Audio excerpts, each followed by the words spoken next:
Well, tell me, so you started November 15th, year before last, so you've been about 15 months? Yes, that's right. So 15 months, and then I started the training during the COVID season, which is another challenge for us, like growing the business. But it's been good so far. It's great to have you back to do the in-person training too. It's a different environment. Yeah, thanks for organizing this training. And actually, like I spoke to my franchisor, and then he was talking about having the interview via Skype or through social media. And I recommended maybe I can just like travel to Melbourne and then have to sit on the train again and then just be part of the community. Well, we never charge anybody coming back who's done online because we think the in-person experience is so much better. But tell me, you said you've got 10 people already. You've been going, yes. 10 employees. It is, yes. So initially when I started the business, I wasn't planning to really grow big in my first year. I did a forecast, having a finance background, I did a 12-month forecast. And based on that forecast, I was expecting to be able to afford to pay one person in April. But then it just grown so fast, and I couldn't believe it. Like now I have about 10, 11 staff, and I'm expecting to interview another 2 when I come back from after training. What's your star rating? 5. 5.0. Yeah. So 5.0 in the last 10 months, Yeah. but it's 4.9 since I started. Oh, okay, yeah. But after 12 months, you can actually drop off the first surveys if you wish to. Yes. So that's fantastic. Actually, that's the biggest achievement of all. Be able to put on that many workers and still maintain The superb certainty. customer service. So that's a real achievement. But the real challenge you've got, leads isn't normally what stops people growing. It's people. So you've got your own community. It is, yes. So I tap into the social media community. There's like the Filipino community and also the community in the Central Coast. So I've tried to join as many communities as I can, and then advertise roles in there, and then try to get the right person to work for me. So initially, they go on for a training period. They actually train in my house, and we call it like the Jim's Gosford training facility, because I want to show them like how I want the house clean, and that's how I like want It's a really clean house. Yes, most of my staffs are saying, what are we going to do in your house? But I said like, just do what you need to do, and then this is what quality I wanted to have my clients experience when they come home in their house. So how do you pick them? So you've got people choose. So you can look at how they clean your own house. Yes. How do you choose? How do you get people who are reliable? That's the hardest thing. Get them to turn up on time and so forth. Yes. So mostly they are through referrals as well. Like some of them are, I've met them through social media and then trained them and then work with me. And then later on, they'll just say, I have friends who's coming from the Philippines, or I've got a friend who works in a previous cleaning industry. So that's how we started, like have a chat first and then like introduce what my business is. And then similar to how the training is, like we choose the right person to represent you, because I don't want like my clients to have a bad feedback from the client and also who I'm sending to them. So I go through all the checks as well. So you have your police checks and all those stuff. So how do you charge clients? What do you work on an hourly rate? So on an hourly rate, I'm targeting now between $70 and $110.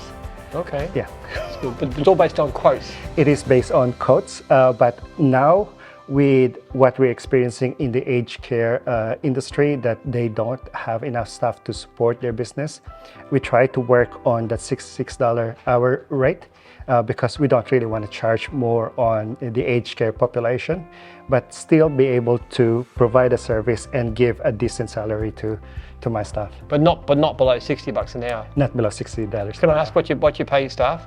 It is above awards. It's $30 an hour. Okay. Yeah. Well, there's a good margin there. It is, yes. That's good. So this is way beyond what you expected. That's true. Yes. How big is it going to be?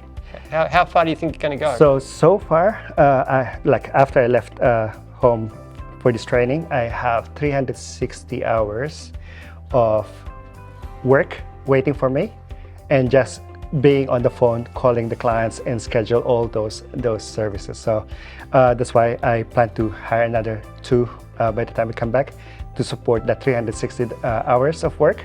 which is like really huge. So do you do you do the cleaning yourself now these days, or still? Recently, like I increased the number of hours I clean, but like in the last couple of months, it's between 10 and 20 hours a week, and mostly admin, and then just growing the business, getting more work through referrals. I actually stopped my leads since October last year. Oh, really? And it just keeps coming. So why didn't you take more leads from the office? You just find you get so much work from your referrals. Sorry. So why don't you take more leads from the office, since it's going begging basically?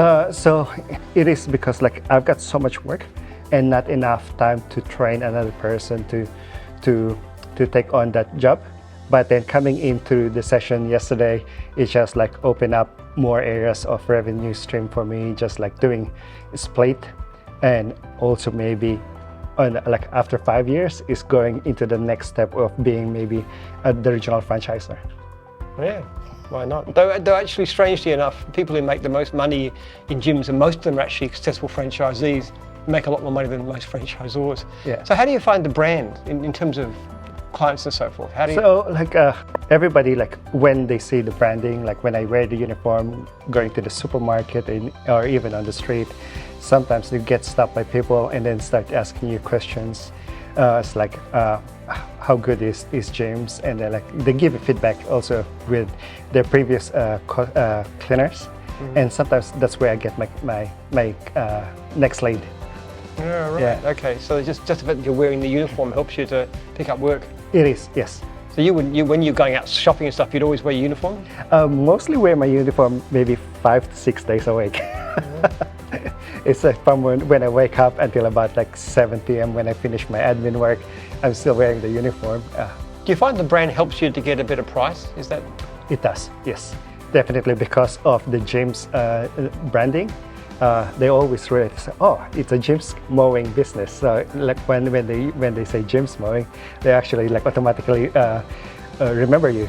So which is good. So it's Well, cleaning's actually pretty big. Cleaning divisions alone, including window cleaning, are more than half of what mowing is, and growing a lot faster. So yeah, one day they're probably the majority, but mowing's still working on it. Yes, Yeah. and I think that's what our franchisor in Central Coast is trying to do, is to get more cars in the region, and then get more cleaning coming, because like we stopped actually advertising in the region because there's so many unserviced leads, and then the only way to get those services is to get more people trained and more cars on the road.